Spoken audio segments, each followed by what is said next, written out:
Um, let's just jump right into it. Thank you so much for joining. Tonight, we will be talking about structuring your creative business. So, tonight's module is linked to module three, which we will get into on Thursday. So, please just remember to go back and, if you need to, rewatch what it is that we're doing tonight. And then on Thursday, you will have a quiz, which I will post. There will be a quiz for module two and three. I may combine the quizzes or I'll do them separately, but you'll get the quiz by Thursday at the latest if I separate them, but you'll get a notice, obviously. So tonight we're talking about structuring your creative business. So does anyone care to tell me why structuring your business matters? You can unmute yourself or you can drop a comment in the chat. Why is structuring your business important as an artist?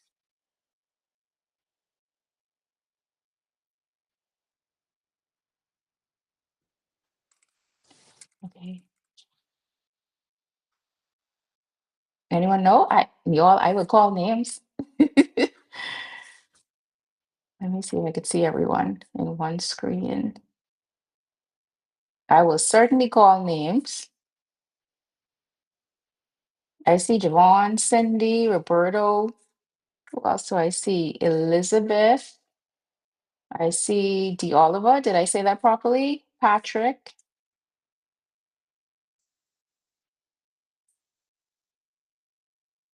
Why does structuring your business matter to your art as an artist? Okay, so basically, I guess it's important because I'm sure that all of us as creatives, we know that when it comes to administrative task, it's very hard to streamline and manage because it's like that marketing part, that administrative part, it's Hmm. it's it's a challenge. But Hmm. at the same time, I guess I could probably say that that's basically more or less the most important part when it comes to what we're doing because it's like, yeah, we know how to create, we know how to put together the things that we want to put out there, but when we have that structure, um basically scheduling time to create, then also scheduling time to create your social media materials. Hmm. What else? What else is there when it comes to setting up the business aspect of it, like business licensing and Hmm. bank accounts and making sure. I guess the structure is important Hmm. because that's how you Hello? you Maybe can my just I could just froze. say now, okay, I'm gonna do I Hmm. really when you sit down and do the cost of doing business, I could say I'm gonna charge $100 for this painting, but Hmm. okay, the canvas might have cost $50. The Hmm. paints might have cost $30. Hmm. Um, then some other material, cleanup materials and stuff like that might cost another $20. So here it is now. You already at $100. So Hmm. you just kind of pulled them out of the air without really kind of going through what your expenses are. Exactly. Exactly. Great. That was a great answer. I will get to the pricing later. That is my passion. I love talking numbers and pricing, especially to artists, right? Um, the reality is that you could be amazing at what you do, right? But we have some amazingly gifted, unknown people. Or we have people who, you know, because they want to hide, but it is that they do, or because they're just not getting the reach that they need to get, that means that they are being robbed in the sense of they're not getting the monetary value off of the gift that, I believe in God, that God has given. And at the same time, like, the world doesn't get to experience the gift. So the thing is for you to remember throughout all of this is that structure is the backbone and the foundation for your work. I won't say that there's no point in creating if you're not getting paid for it. I don't believe in that. But I will say this, if you are in business, why are you in business, people? Why are you in business? The answer starts with M and ends with Y, to Make make money. money. That's what it is. If you're not making money, then just say you like to do art on the side or you do it as a hobby. That's just what it comes down to. So tonight we're going to talk about business models. That's first of all. And then we're going to talk about showing your value and pricing strategies. We'll go more into showing your value heavily in Thursday session. Okay, so it's mostly business model tonight and pricing strategies. So, a bird's eye view. This is what a business model is. It's how the business makes money and the different things needed to have the business make money. It's how the business makes money and then the different things needed to help the business make money or to have the business make money. So I will say that from my context as well, I am a creative who didn't realize she was a creative. So I actually studied business. So my brain works on both sides, right? I call myself a business minded creative because I move between the worlds.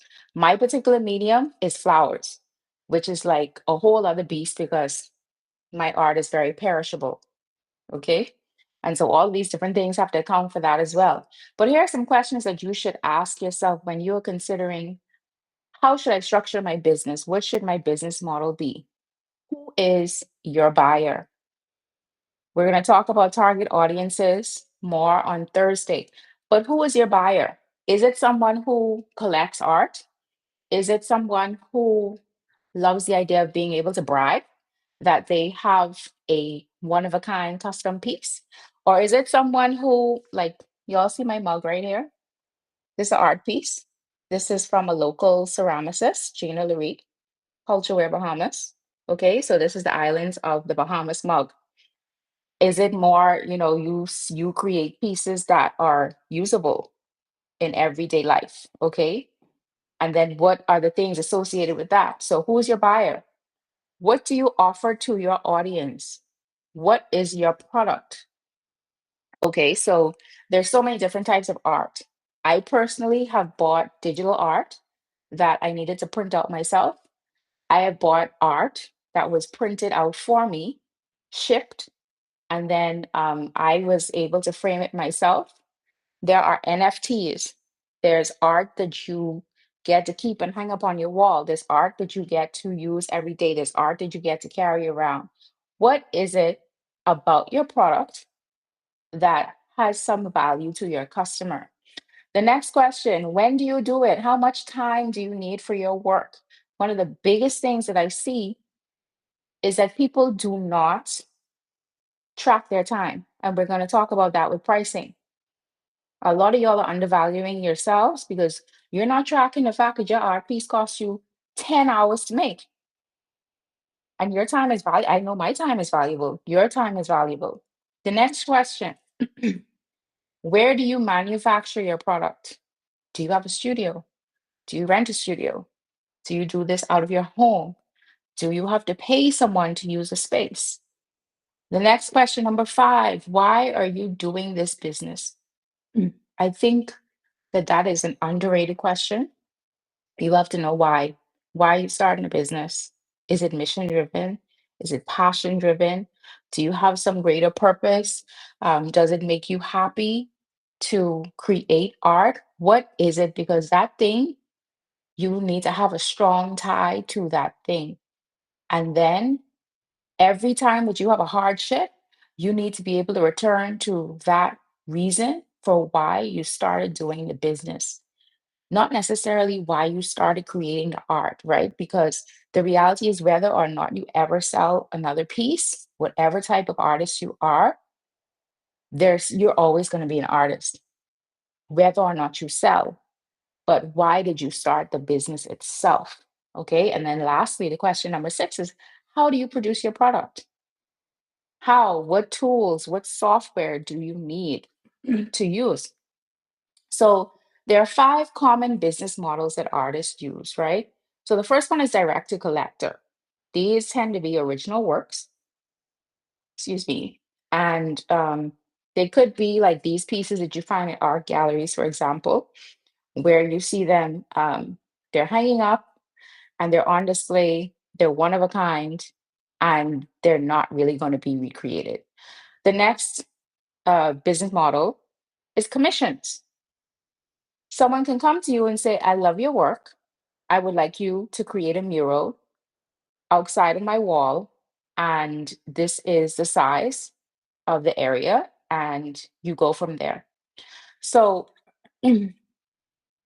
commissions are custom work, but here's the thing, you can charge more for commissions, yes, but y'all got to remember, now the customer is dictating to you your art because they came to you, unless they said, listen, just vibes, do what you want to do because they trust you that much. But a lot of times, if someone is commissioning a piece for you, they have something in their mind that they want you to communicate, that they want you to depict through your art. And so now you have less control, you have more input from a client, and they may even require revision. So these are all the things that you have to consider when you're pricing out your commissions, if you do them.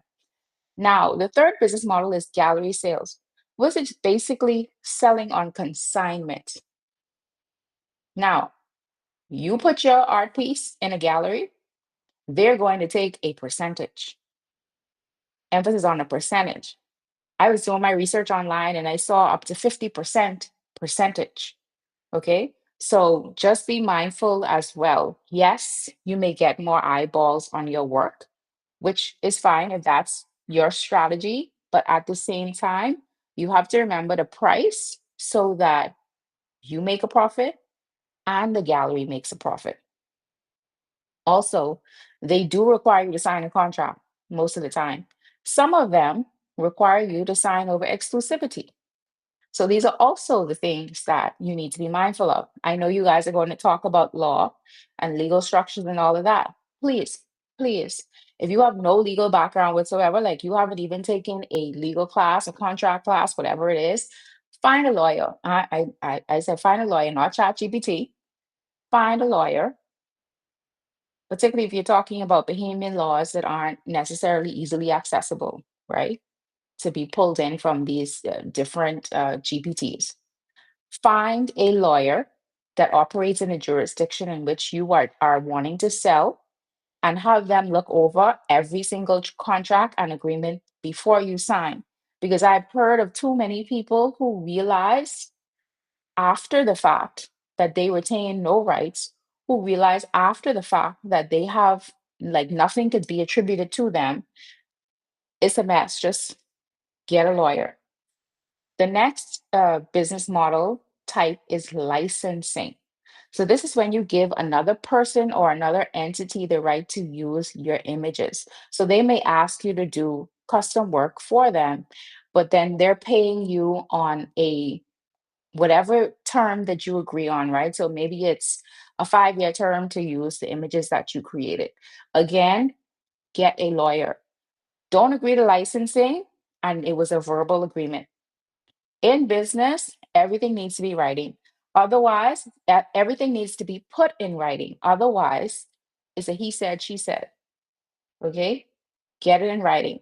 Preferably an official document, not just a WhatsApp conversation or a text. An official document that has all of the terms.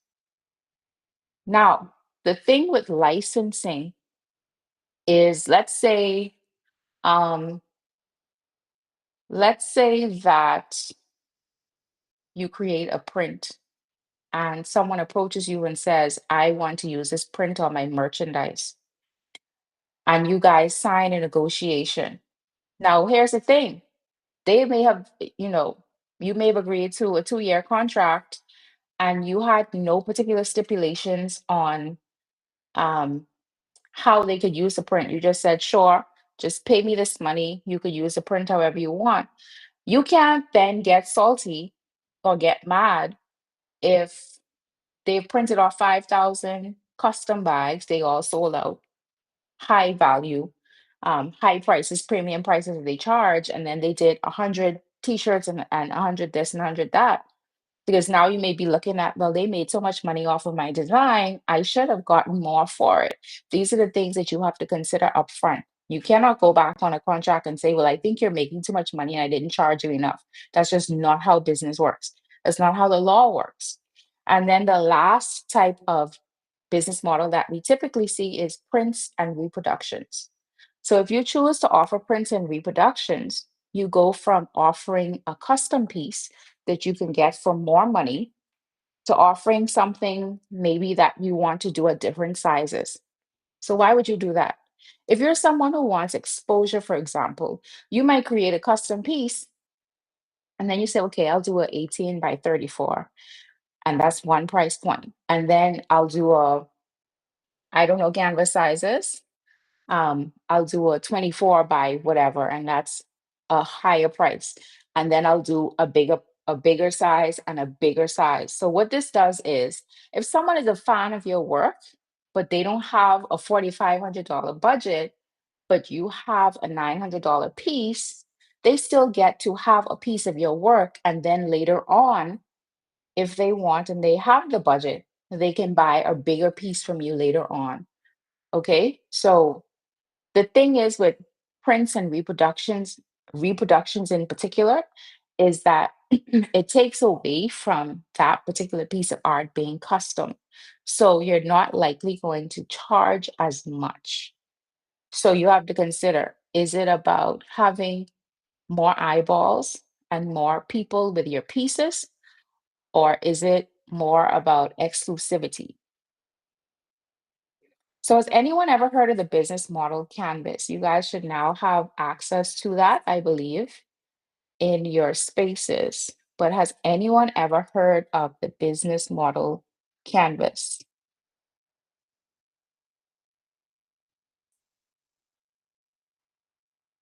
And as we go along, feel free to pause. You can ask questions or you can drop your questions in the chat as well.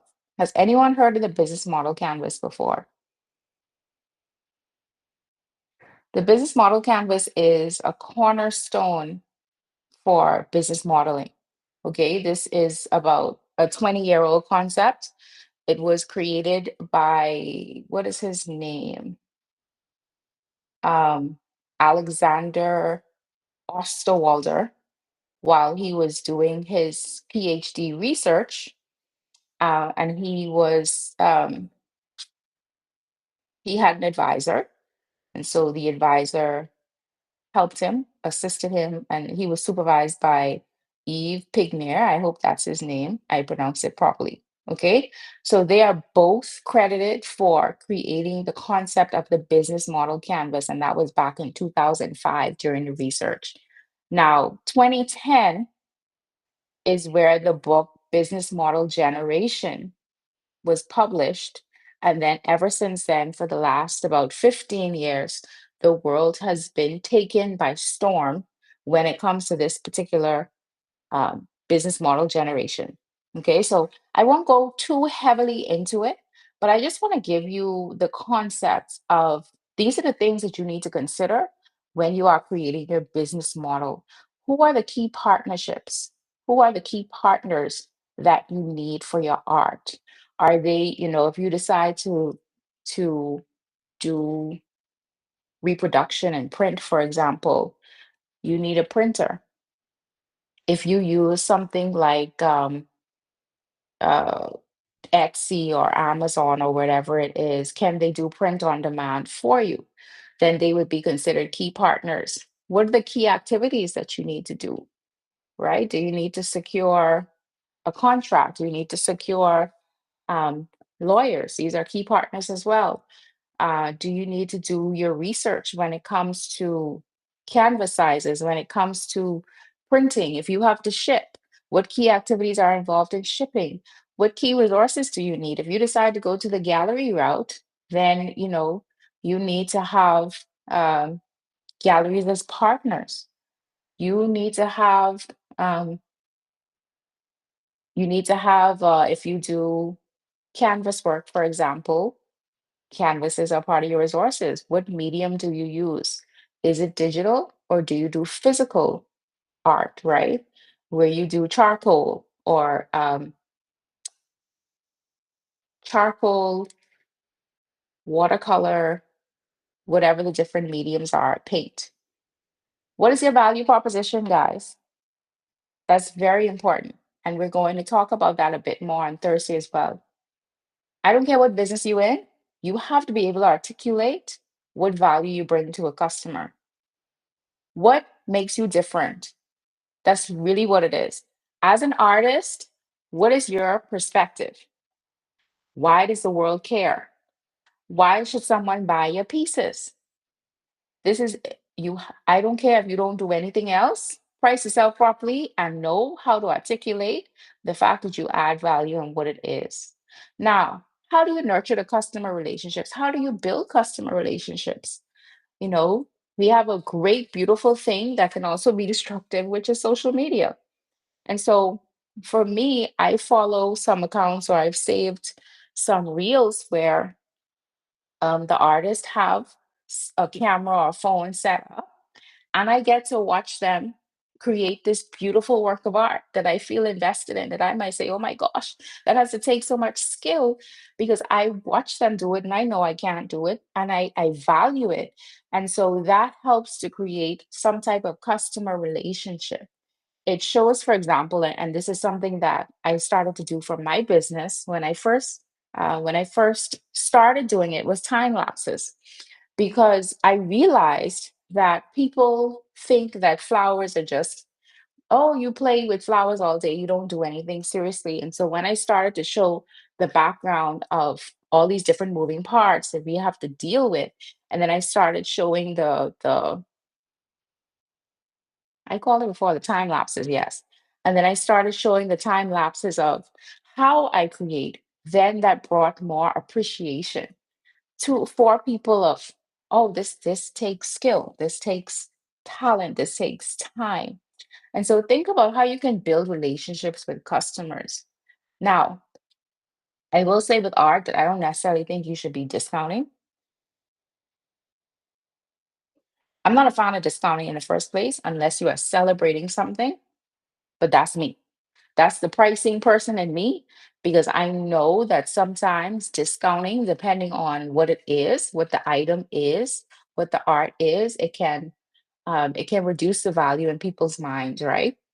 Like you don't expect to oh gosh, what's the guy's name?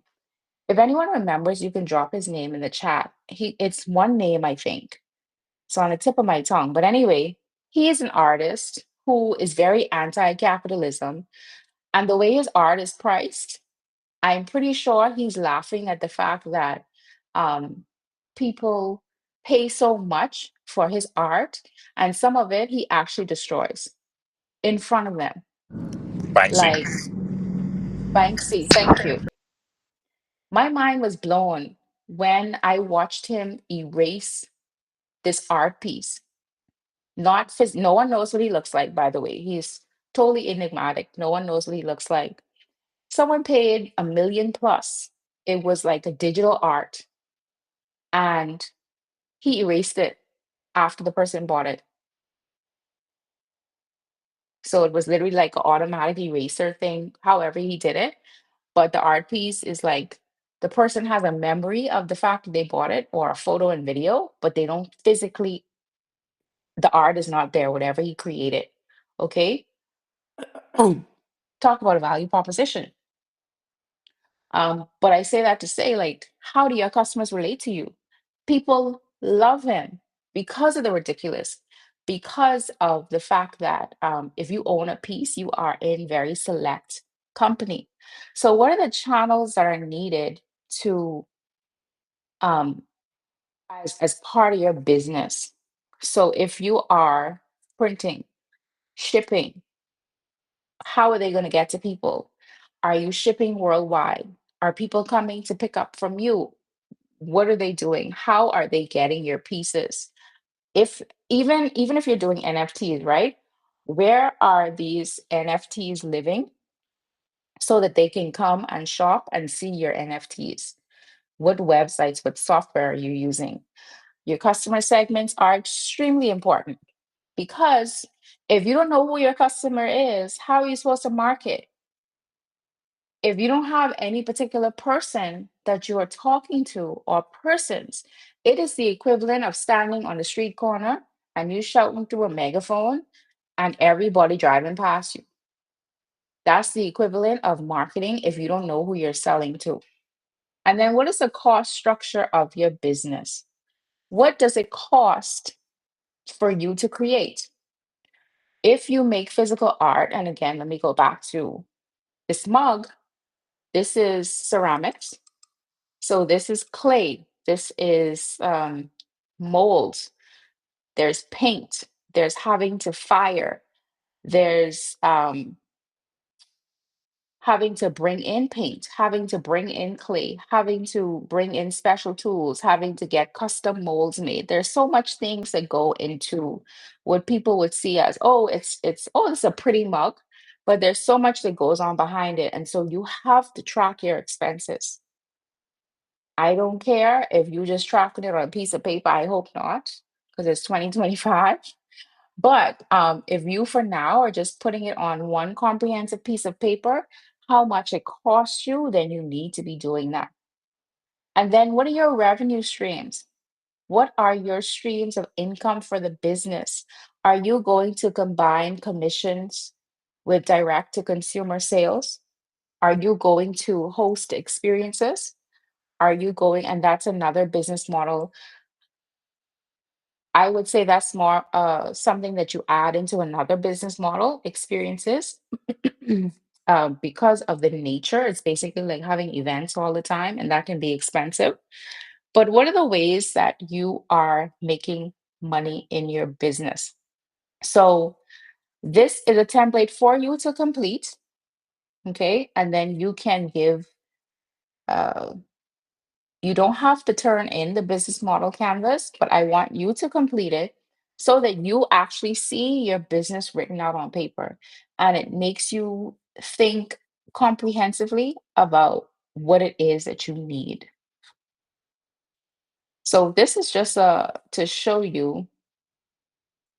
Let me share my screen again. This is to show you and bring it all together when it comes to the importance of the business model canvas. So you could see that the key partners and the key activities are the how, the value proposition is the what do you sell?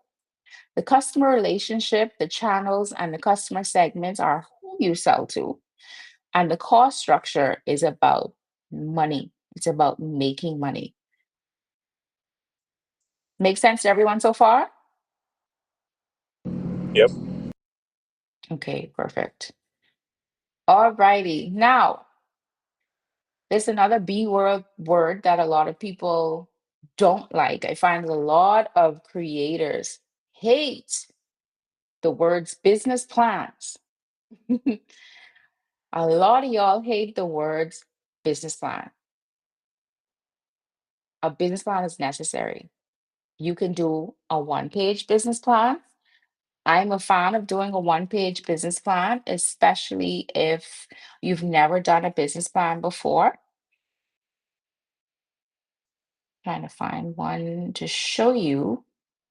I don't know if I can find the original. But a one-page business plan basically answers the same question as the business model canvas. Okay. So let me show you this. So the one-page business plan is also pretty well known in the business community. Let me see if I can make it bigger for you. So it's about business opportunity. What problem are you solving? What does your company do? Who's involved in the endeavor? Who are your competitors? Who are you targeting? How will you roll out the business? What channels and platforms will you use to reach and convert people? What is your cost structure and what are your revenue streams? What amount of funding will be required from investors and where will the funding go? This is a one-page business plan. You do not, I repeat, you do not have to do a 10-page document, a 20-page document, especially as artists, right? On Thursday, we will talk about some other things that you can use that will be of great assistance to you, including building a portfolio, okay, to sell yourself. So the one-page business plan, definitely you should consider doing. You can do either or. You can do the one-page business plan or the business model canvas. They're basically asking the same questions.